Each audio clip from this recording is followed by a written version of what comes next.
One of the things that we've noted is that it's really hard to score high in customer satisfaction without quality workmanship as a priority.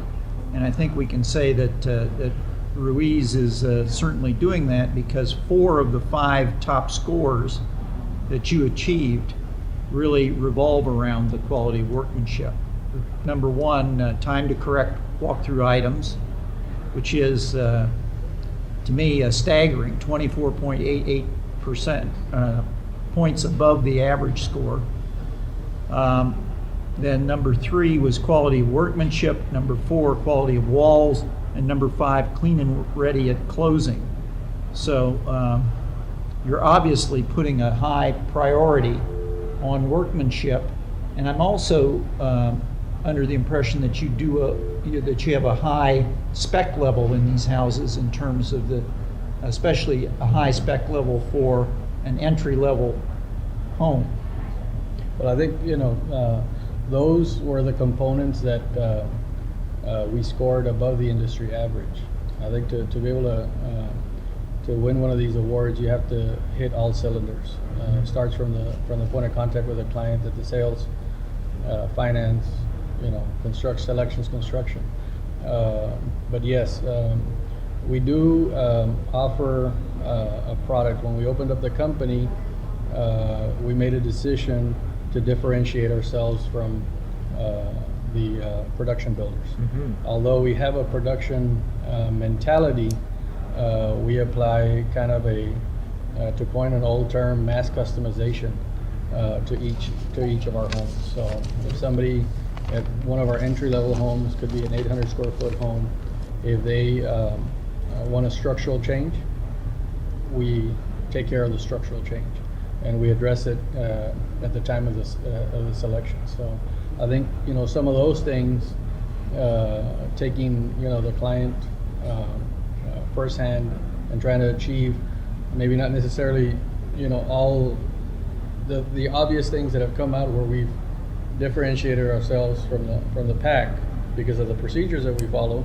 But I think overall it just takes being able to hit on many cylinders to be able to score very high on these. Is there a secret to getting to having a high level of spec product in the house, and being in product that ranges from 800 to 1,400 square feet and priced from below $100,000? That's quite an achievement to me, that you have,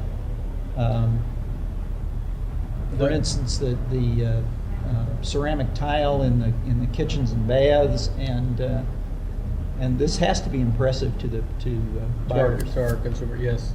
To our clients, it's definitely what differentiates us from the rest. Basically, some of the things that in running a business, we don't chase the discount from vendor to vendor. So we pride ourselves on developing relationships with our trade partners, suppliers, and that goes a long way, because they know that if they take care of our clients, we're not going to be shopping them, so to speak, for the next 2 pennies or 3 pennies on a, as I was told once before, boss, you're firing me for 5 cents, when I was with a previous builder. We don't do that in this company. We've chosen to differentiate ourselves from all the other builders. So we don't sell every home in Laredo, obviously. We cater to a client that wants something a little bit more special. It doesn't matter if it's his first home and it's 800 square feet. There's definitely a market niche that wants something different in their home. The timeliness of your product is really quite ironic in what's happening in the market. That everyone, big guys, are all looking to drive a higher amount of specification in a smaller package, smaller square footage, which is essentially your specialty. So, how has the market, received your product today, given the fact that you've got such great specs and an affordable house? Yeah, basically, you know, if we have a client that is looking for something different, we've got the same. We've got a client that's looking for space, then we basically educate them that, you know, basically, you know, our product spec'd out, our basic product spec'd out on a space builder is more expensive with a space builder than it is with us. Mhm. That's an education process that we have to take our clients through. Sometimes we don't make it because they're looking for space, or there's Right. limiting factors. You know, hey, I've got, you know, three children, you know, and really two of them are young, and I really need, you know, more space here for my children. I need that fourth bedroom, not that third bedroom home. And sometimes we'll lose the sale because of that.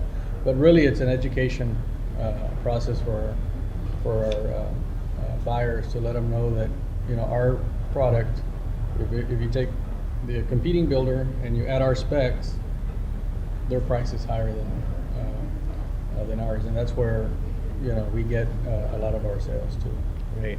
I think it's absolutely phenomenal that you're achieving this success and it's a lesson for builders all over the country, because you're doing it in a market that is extremely challenged in terms of price and especially qualification for mortgages, right? You want to discuss that a little bit, what you face here in Laredo in terms of qualifying people? Yeah, well, basically what we're facing here in Laredo right now is that historically, I mean, all you have to look at is the national rankings of, you know, household income in the United States.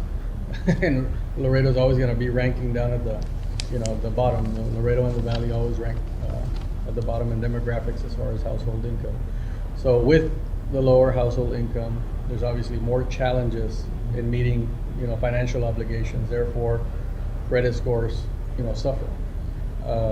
Prior to the advent of, you know, credit scoring, our typical buyers, you know, would be manually underwritten.